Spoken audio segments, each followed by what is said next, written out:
Good morning. I'm Bob Renjilian. I am the minister here since 2020. I am glad to see you all. My pronouns are he, him. There are some folks here who are here for the first time. Welcome. So glad that you found your way.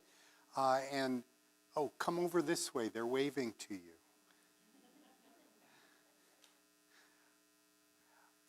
There are many announcements I have to share with you. I'll do it as quickly as possible. If you did not come to the post-election prayer service on Wednesday, there are a few extra copies of the prayers, the handouts that are on the counter, and one posted on the bulletin board over by the name tags, in case you're interested. I also see that there is a post-election reflection, time to gather, talk, and support one another Tuesday. This Tuesday, 3 to 5 p.m., right there in the social hall. I'm not in charge of that one. I'm away this week. I'm with the Unitarian Universalist Ministers meeting at the Mountain Monday through Thursday. So for whoever is helping to lead that, Nancy, our president, great. Susan, our president-elect, great. And please feel free to attend. The Wonderful Wednesday is this Wednesday. The Jim Sanders Duo get ready for a fun evening of music as Kevin and Jim make their debut at UUTC. And originally from Nashville, Kevin Sanders has been playing piano since the age of 8, formerly trained in classical music, later in jazz studies. And after moving to Brevard in 2020, he plugged into the local Western North Carolina music scene, active in several local bands. And Jim Stone comes to Brevard by way of New York and Miami and began playing guitar at the age of 11 and later played trumpet in a school concert and jazz bands. Was in a rock band and all sorts of other things. So anyway, together, Jim and Kevin will bring wonderful music starting at 6:30 on Wednesday. Anyone can arrive at 6:30 to come and enjoy the music. If you want the meal, this is the very last chance to sign up on the clipboard in the lobby. Or if you're online, quick, get online in Realm and sign in and say that you want to come. We hope it's a fun time for everybody. Now, just in case you missed it, congratulations to Molly Jenkins, who won the e-bike raffle. So thank you. Thank you all for participating, and the funds go to our family ministries. We really appreciate it. Dinner for the other raffle, Dinner for Two Anywhere in the World, has started, and we'll be asking congregants to spread the news among family, neighbors, and friends. Coming up in March, I see the announcement, and I think Lauren also sent us the announcement too. We may have some people already interested. The Montgomery Pilgrimage, a 3-day interracial journey from Brevard, North Carolina to Montgomery, Alabama, to build community, reckon with past racial injustices, and explore how to live with the continuing legacy. This is a community-wide event, and so we are one of many congregations that will be announcing this. Those are our essential announcements for this morning. If there's more stuff to learn from each other, go running around coffee hour and tell everybody. That's great.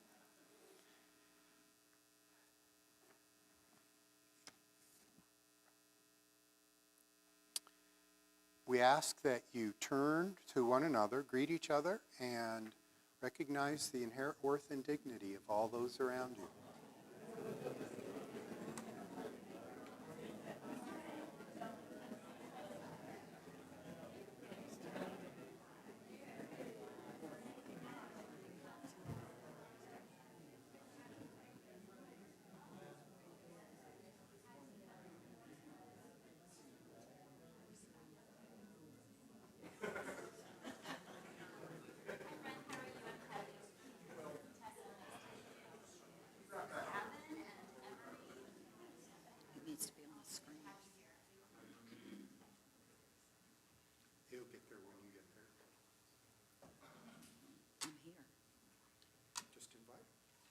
Okay. It'll be magic. Okay. We are going to read the chalice lighting reading in unison. Please join me. Every day brings struggle. Every day brings joy. Every day brings us the opportunity to ease the struggle of another, to be the joy in another's life. May this flame remind us to carry out light to each other and to the world.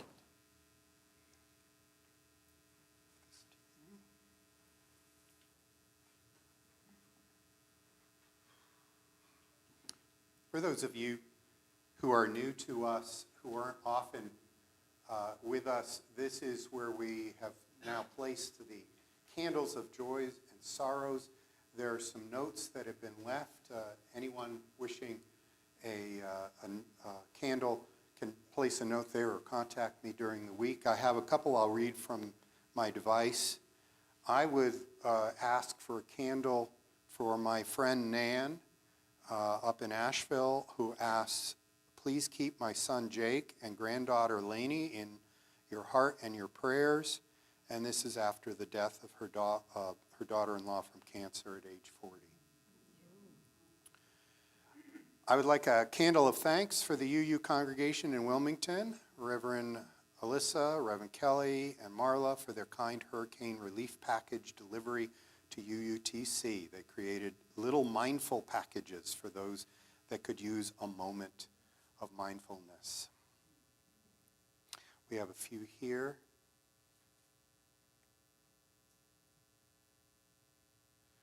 This is a candle for sore muscles and anxiety for RK's brother-in-law, Phil, after a traffic accident yesterday.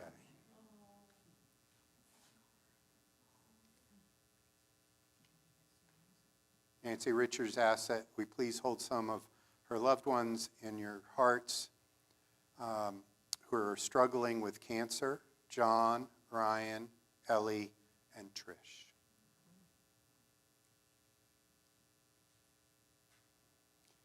And let's light one for the things not yet shared in our love of one another, the joys and the sorrows. Let's remember that this helps us to weave the fabric of community and that it continues throughout the times we meet and greet one another, and we learn more to support each other in our hearts and our prayers.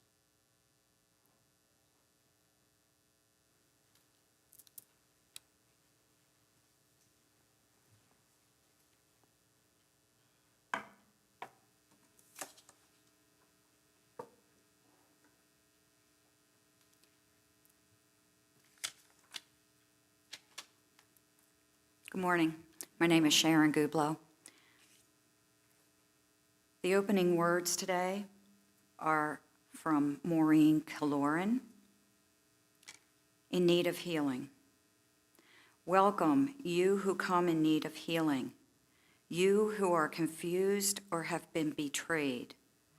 Welcome with your problems and your pain. Welcome too your joys and your wanderings. Welcome your need to hope, your longing for assurance. Instead of answers, here may you find safety for your questions. Instead of promises, may you find community for your struggles. People with hands and hearts to join you in engaging the challenges and changes of our day. Our opening hymn is number 170. We are a gentle, angry people.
I have a lovely story, and you know, one of the things about being a minister is saying, I have a great story, and I used it 2 years ago, and nobody's going to want to hear it again. How many of you remember every word I've said from 2 years ago? That's the way it's supposed to be, you know? Let me see if I can pull it up for you here, because I want to get it right. This is not my story. This story is from the late John Lewis. As a young student, John Lewis worked with Reverend Dr. Martin Luther King Jr., became a key leader in the civil rights movement in the United States. He later became a U.S. congressman and a prominent voice for human rights and justice around the world. In a prologue to his memoir, Lewis tells a story from his childhood to describe his vision of how we can face profound challenges and make a better world. So here's the story. About 15 of us children were outside my Aunt Suneva's house playing in her dirt yard, and the sky began clouding over, and the wind started picking up, and lightning flashed far off in the distance, and suddenly I wasn't thinking about playing anymore. I was terrified. Aunt Suneva was the only adult around, and as the sky blackened and the wind grew stronger, she herded us all inside. Her house was not the biggest place around, and it seemed even smaller with so many children squeezed inside. Small and surprisingly quiet. All of the shouting and laughter that had been going on earlier outside had stopped. The wind was howling now, and the house was starting to shake, and we were scared. Even Aunt Suneva was scared.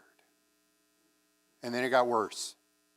Now the house was beginning to sway, and the wood plank flooring beneath us began to bend, and then a corner of the room started lifting up. I couldn't believe what I was seeing. None of us could. This storm was actually pulling the house towards the sky with us in it. That was when Aunt Suneva told us to clasp hands. Line up and hold hands, she said, and we did as we were told.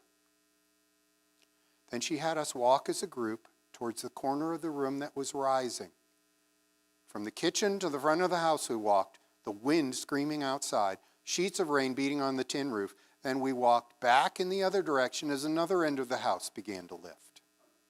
And so it went back and forth. 15 children walking with the wind, holding that trembling house down with the weight of our small bodies.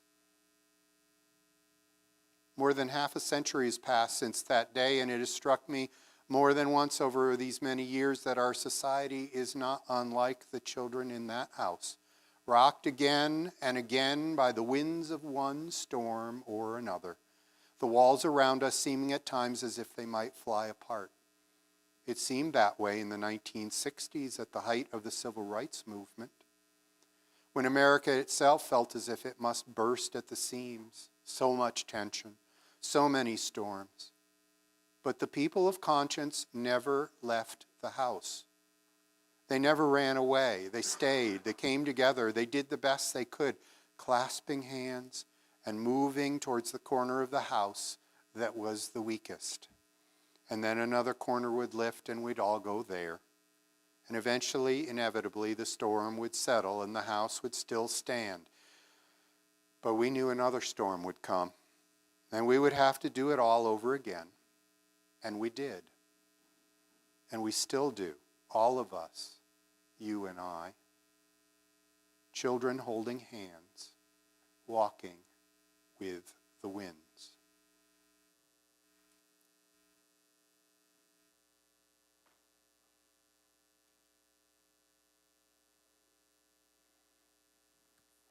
We have the chance to sing to our children. Do we have somebody carrying the light?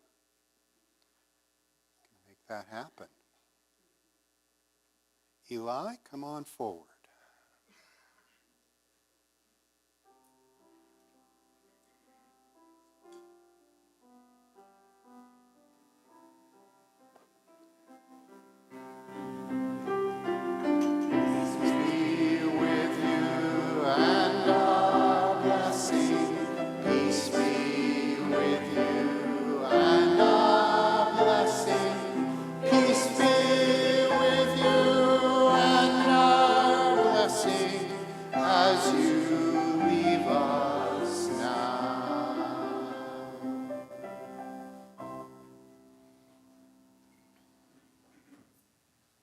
I saw the new banner went up this weekend, Sharing House, saying thank you to the community.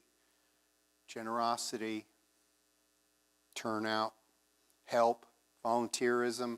Sharing House, which does so many of the tasks to help engage the community in helping each one of us. Each one of us in a time of need, in a time of storm, in a time of economic upheaval. This congregation voted that this month of November would be the month in which we are using the extra envelope in the collection basket to give funds directly to the good of Sharing House. We ask that you give generously, even into the basket for the good of this congregation or into the envelope.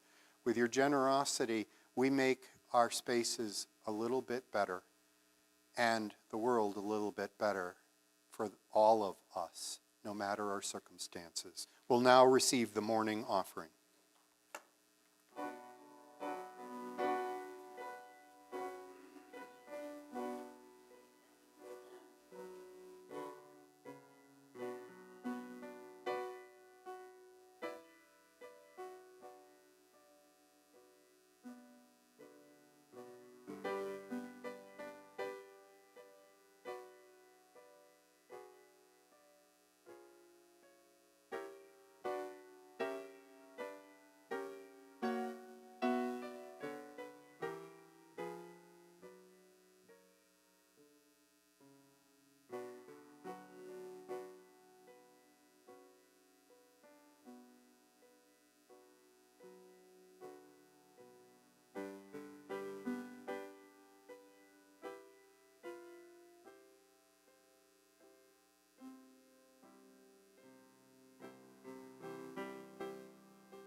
Thank you, Alice.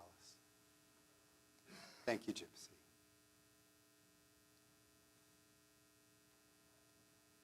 For all that's given in love, we receive with great joy and say, thank you.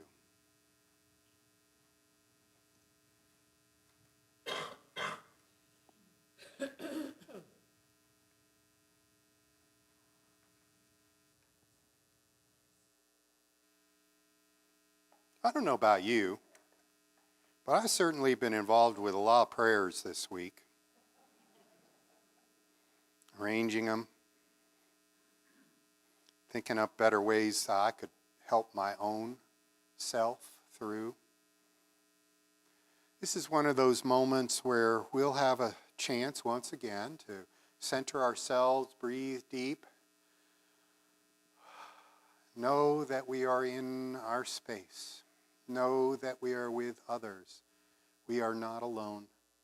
And to reach out, letting our armor down and our vulnerability open to all that we consider beyond our own personal egos into the communal and into whatever resonates what we might call our souls, to something beyond and among all in this world.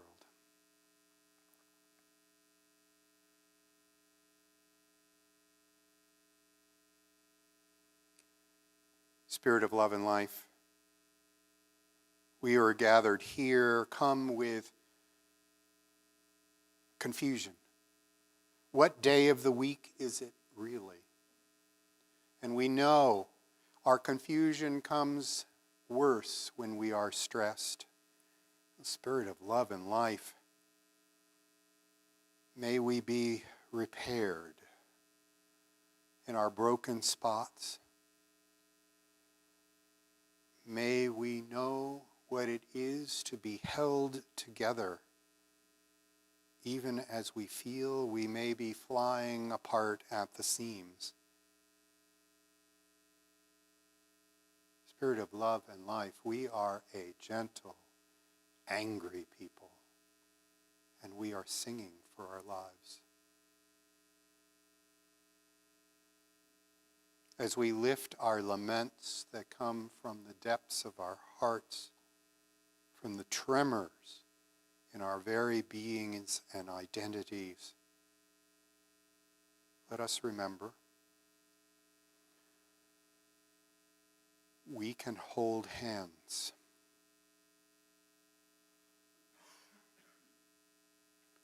We can show up. For out of all that we feel comes the motivation to see our dreams come to reality. Spirit of love and life, we do not build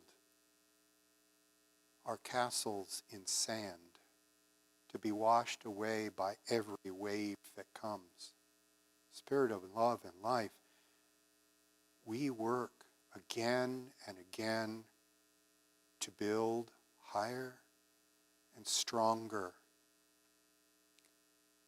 to fix the roofs torn off by storms, to repair the roads that connect us with one another that were washed away, to scrub and clean,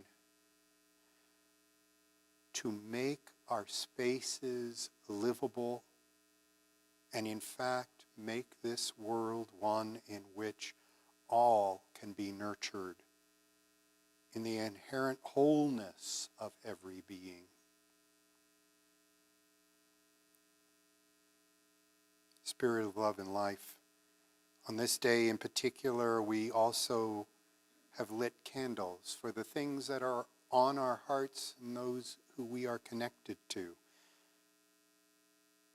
Those who are ill, those who are recovering from injuries, those who are separated from us but who are in our hearts. In particular this morning, for those who have suffered a death, such as Nan, whose daughter-in-law passed away from cancer, leaving her husband and daughter and son. To the joy of those who would remember that we've come through storms and have brought us the gifts of mindfulness packages. To know that we are not alone and forgotten, the Spirit of love and life is nourishing to our very being. We hold up those who are struggling with cancer, in particular John and Ryan and Ellie and Trish. For those who have been in accidents and injured themselves, in particular RK's brother-in-law Phil, after his traffic accident.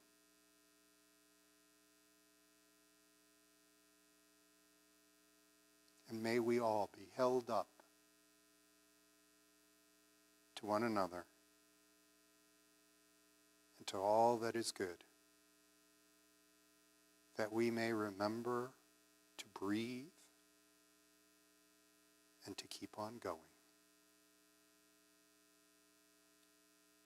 These and the prayers of our hearts and meditations of our minds we hold in the silence.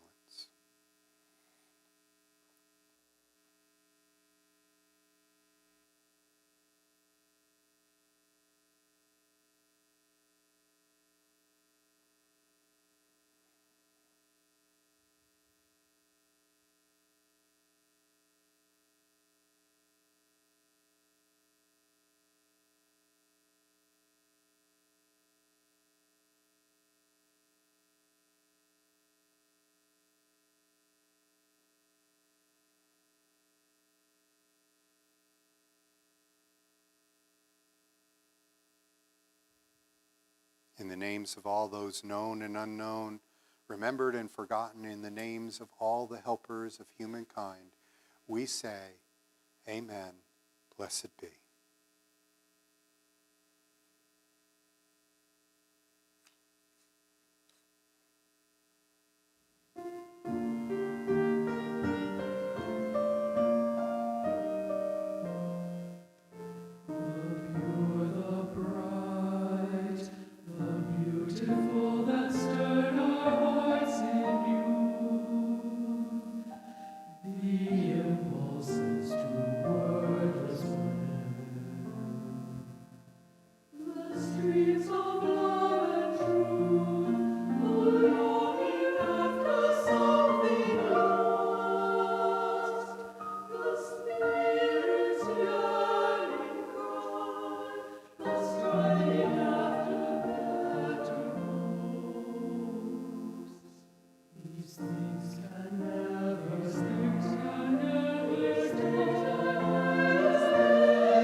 Thank you, Janice, for your voice, your video creativity, for Carlene and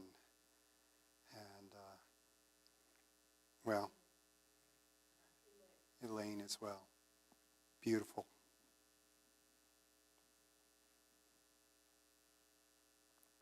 You know, at each stage of this service, I'm beginning to think I don't need to say a thing.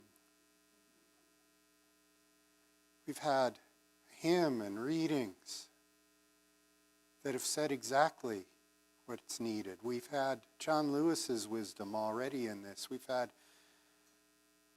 prayers, silence, and meditation. But there's more. And I've picked it out in ways that I hope will continue to reach all the corners and diversities of the ways we might want to hear a message again and again to let it sink in. This reading is from the words of Erica Hewitt. We who are Unitarian Universalists not only affirm the inherent worth and dignity of every person, we also affirm the inherent wholeness of every being, despite apparent brokenness. No one hearing these words is a stranger to pain, or the knowledge that things break or break down, promises, friendship, sobriety, hope, communication. This breaking happens because our human hearts and our very institutions are frail and imperfect. We make mistakes. Life is messy. Brokenness happens. We're intimately acquainted with brokenness. Then, even as we believe that no matter how fractured we are or once were, we can make whole people of ourselves. We are whole at our core because of the great, unnameable, sometimes inconceivable love in which we live. As you use, we believe that paying attention to something is an act of love. Witnessing and naming brokenness is how we begin to heal it. Some sorrows demand to be named out loud. My sister has died. My body is fragile. I'm scared that I won't be able to pay my rent this month. The streets in my city are filled with violence. Healing begins when we examine what's in pain, wonder how it occurred, and allow it to teach us. In fact, sometimes the brokenness is immense, and the only grasp, the only power we have over that large and complicated pain looming over us is to bear witness, to tell its story, and to seek out companions and helpers who are willing to agree that yes, there is something breaking or messy in front of us, and we will not leave or even look away until repair has begun. If love begins with attention, repair takes the form of compassion, bearing witness, speaking out. Repair looks like connection and justice, or even revolution. It looks like after-school tutoring programs and community meals and holding signs in front of City Hall. And it begins by placing full trust and faith that there is inherent wholeness in every broken situation.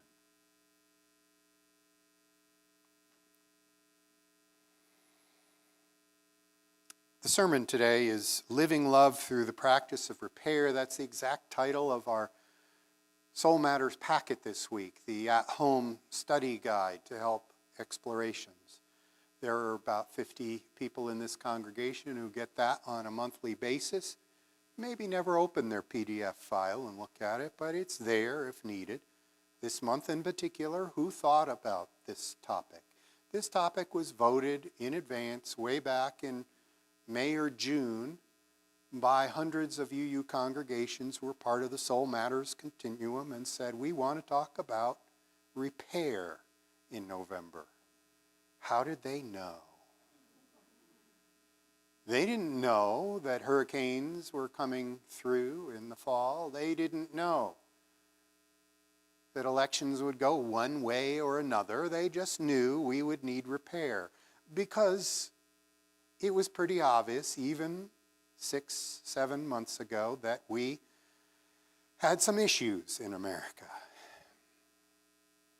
We have personal issues all the time, but we have collective issues as well.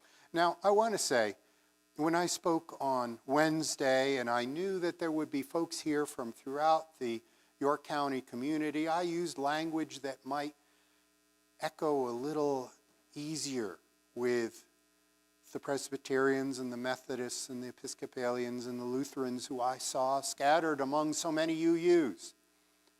Today, I'm imagining I'm speaking mostly to UUs, and if you are Presbyterian, Methodist, Lutheran, or Episcopal, or otherwise, you may say, that's not quite the language I was expecting this morning. Well, welcome to a Unitarian Universalist congregation. We use lots of different vocabularies, but I think we all talk about the same kinds of underlying messages of love and recognizing the need to treat even the least of us with the greatest of respect, to love our neighbors as we would love ourselves, and that means having to love ourselves even in our broken wholeness. And I'm going to say politically, this congregation, I believe, tends to be tilting one particular way. And I've served congregations in which I've preached and said, you know what? Just because you want to explore in religion in new and open ways and new and open vocabularies doesn't mean we all vote alike. Now, I know there are disappointed people in this town, in this county, in this country. I will say this. I have known members of the Green Party in my UU congregations who year after year find themselves on the outsides and hope for once that somebody will leave the circles of conversation open for them at coffee hour to not just talk about the one dominant, religiously seized upon political view. And I know that there are people in this congregation who probably voted for a Republican somewhere up and down the line, and somebody who voted for a Democrat up and down the line, and somebody who voted for an unaffiliated person up and down the line who didn't get it. And I know in this country that 7 out of 10 states that had a reproductive rights initiative on the ballot saw that right to reproduction pass and come really, really close elsewhere. And I know that back when I was a kid and being taught in Unitarian Universalist religious education classes that we needed to have equal rights for women, that even though the ERA never got passed when I was a kid, that as of this year there is only one state left who has not yet sent a woman to Congress. It starts with an M. I'm going to say it's Mississippi, but hey, sorry Mississippi if I always assume you're last in these things. And it wasn't you. Maybe it was another M. And that was this year, made it so. And I know that a state that has only one representative to Congress decided that that representative would be a trans person. Despite all the rhetoric. And I know the Kentucky House has their very first LGBTQ woman that was elected. And I know that there are any number of other little bits and pieces out there that sound like things that we have worked on as values of loving our neighbor in ways that may not be totally embraced, but we say, wait, everyone is whole and has value in ways that elections somewhere, someplace has said yes to it. Our religious values out there navigating the world in interesting ways. With those political realities in mind, I preach this sermon. I'm going to start with some lament, lamenting, deep wailing, prayers of how could you have abandoned me? What in the world do I have to do to be back into tune with everything that's divine, or even better, you be attuned to me, O divine. Psalm 30 says, I called you for help and you healed me. Another psalm says that the divine is near to the brokenhearted and saves the crushed in spirit. But a whole lot of the psalms don't really go that way. There's a whole lot of wailing in these. Psalm 13, Psalm of David. How long, O Lord, will you forget me forever? How long will you hide your face from me? How long shall I take counsel in my soul, having sorrow in my heart all the day? How long will my enemy be exalted over me? Come and answer me, O Lord my God. Ooh. Enlighten my eyes. My enemy's going to say, I have overcome him, and my adversaries will rejoice when I'm shaken. But I trusted your loving kindness. My heart shall rejoice in salvation. I'll sing, because really, you have been bountiful with me.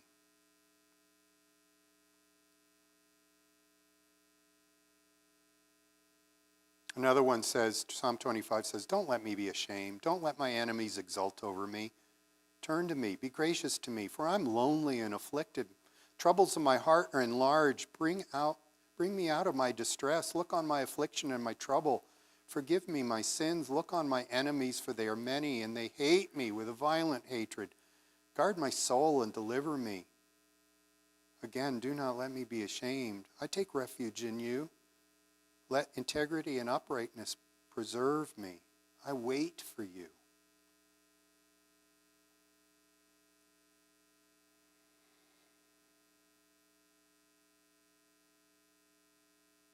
Psalm 44 says, I won't trust in my bow, nor will my sword save me. You've rejected us. You've brought us to dishonor. You don't go out with our armies. You cause us to turn back from the adversary. And those who hate us have taken spoil for themselves. You've given us as sheep to be eaten and scattered us among the nations. You sell your people cheaply and have not profited by their sale. You make us a reproach to our neighbors, a scoffing and derision to those around us. You make us a byword among the nations, a laughingstock among the peoples. All day long my dishonor is before me, and my humiliation has overwhelmed me. But our heart hasn't turned back, and our steps have not deviated from the way, yet you've crushed us in the place of jackals and covered us with the shadow of death. Awaken, don't reject us forever. Why do you hide your face and forget our affliction and our oppression? For our soul is sunk down into the dust. Our body cleaves to the earth. Rise up, be our help, and redeem us for the sake of your loving kindness. I skipped around in Psalm 44, but yeah, I needed to read that one this week. No. Make us a reproach to our neighbors and a derision to those around us, and a byword among the nations, a laughingstock.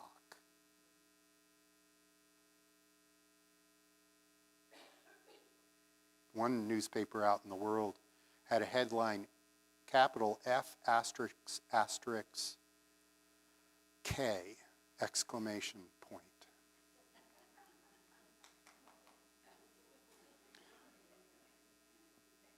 I know there are people in here who feel like, yeah, but it had to be done. Well, maybe not in here today. Maybe they weren't brave enough to come today, but there are yous who say, look, there had to be some kind of change. But I read these psalms, these laments. Colleague Karen Johnson, who's in Vermont when she wrote this, and I don't know how long ago it was written. I care about the outcome of the presidential election, though I must admit I'm put off by small data points sensationally enlarged by pundits and memes, abandoned just as quickly as the next gaffe or horror emerges. I'd rather follow the wisdom from Adrienne Marie Brown's Group Agreements for Emergent Spaces. Says, engage the tension, don't indulge the drama. I've been trying that. Jeremiah 29 said, don't let the prophets and diviners deceive you. And Mark said, beware of scribes. I look at those and say, you pollsters. Bah, bah on all of you for the drama you've caused, caught us up in. All right. So we have come through election seasons and Helene and any number of broken bones and accidents and damages to our lives and our psyches. But the idea is that we can live love through the practice of repair. We can hold hands and we can go from corner to corner, holding it down in the storms. Most importantly, we can do what John Lewis recognized in his life. And when I was this Thursday with the Gay Men's Chorus up in Asheville, the guys did not feel they had a good week or a month. Our rehearsal space was flooded and we couldn't be there. Our concert space is now a place for relief agencies. So we lost our contract to sing our Christmas concert.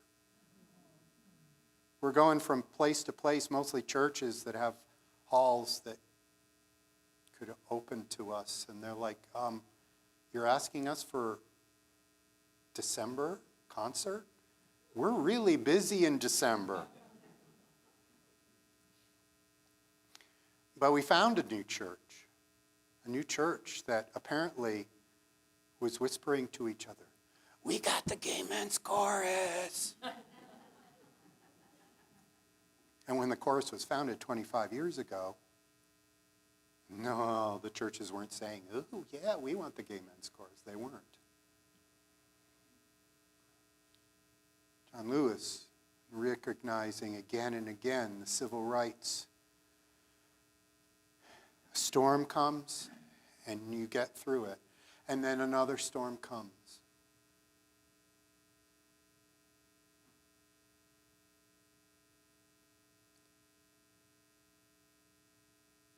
We know that we move among and we are embedded in parts of society in which living love through the practice of repair is indeed the thing that has to happen, because between each storm we repair. I don't know how many of you are deciding not to repair. No, we're not taking the tree off of our house. No. Our flooded basement can just stay that way. Thank you very much.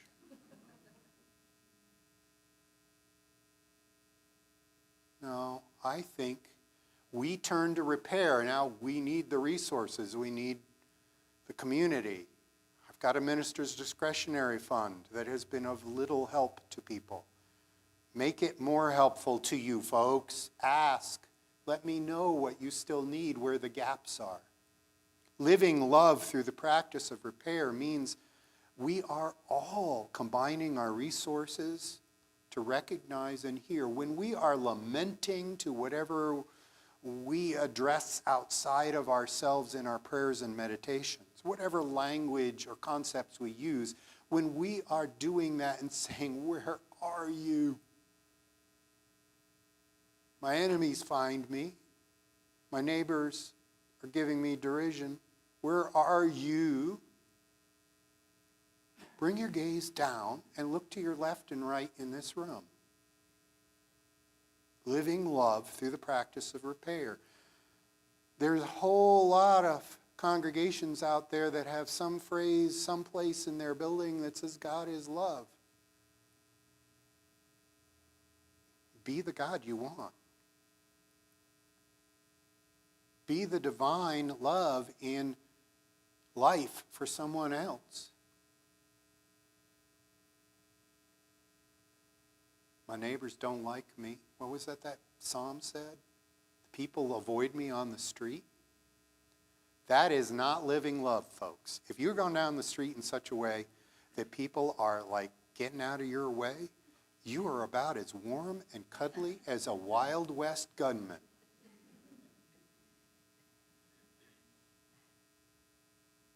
Living love through the practice of repair.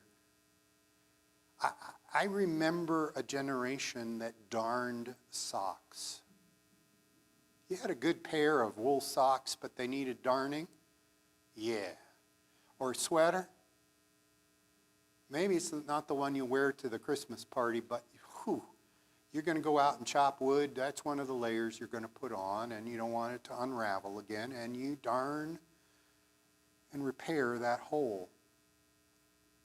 That repair is visible. I mean, you can try to make it as invisible as you want.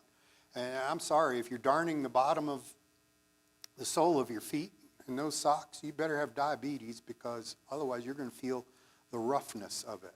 And well, don't have diabetes, just not to feel the darning in your sock. But you know, you get what I mean. If you're sensitive enough, you can tell that there's a place that isn't quite smooth. But you put some effort into it.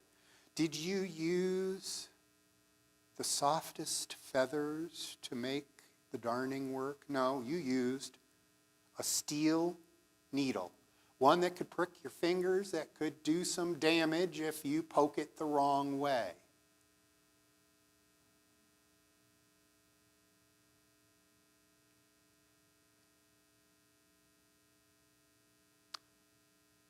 You have something very strong, tempered steel,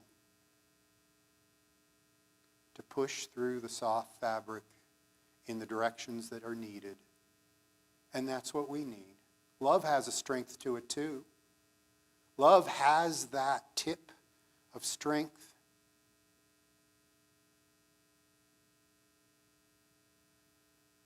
I have a hard time threading needles. I had a sewing machine as a kid I got at a yard sale. I tell you, bobbins and making that Singer sewing machine do what I wanted it to do, and making sure, I mean, they didn't have a whole lot of safety stuff on those old ones. My finger never got near that needle.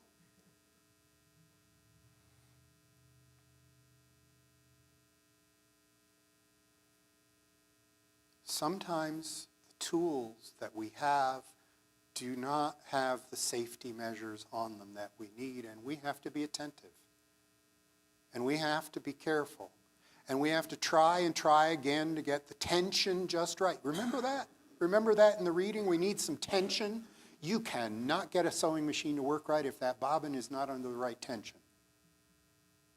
If those threads are not, then the seams just come apart, whatever you sew. We need the tension.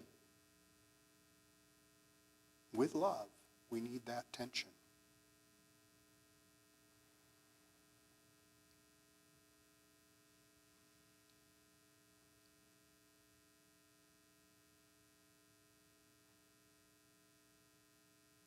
Tell me what you have. Your laments, because that tells us again what you recognize as the place that needs justice, repair. Tell me what you have. The shovels, the axes, the needles and thread. Tell me what you have in terms of love and commitment and looking to one another, and I will tell you that we will make it through the storms, literal or figurative, because we will be living love cooperatively through the practice of repair. Thank you for listening. Thank you for being here. Thank you for being part of this place and bringing your wholeness and your brokenness. It is a privilege to be serving you.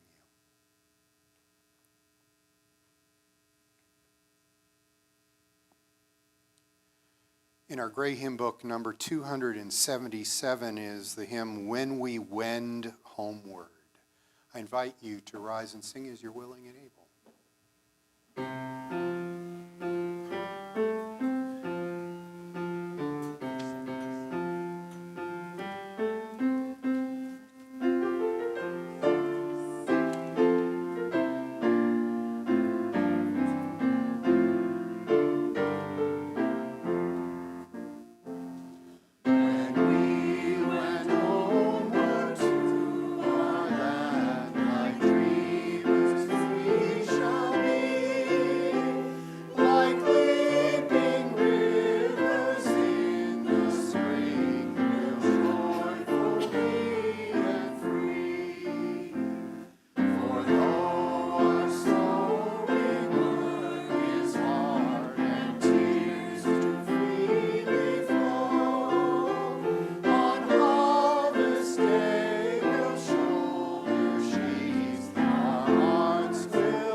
I extinguish the helper candle that's there just to get things started. But I know the helpers in this place are still a part of everything, and we need you. I extinguish our chalice, but not the words that we read together to start. Not the intent of this flame and its presence among us. For though this worship service is over, our service has just begun. Blessings on you as you go out in your lament with love towards repair. Blessed be, amen.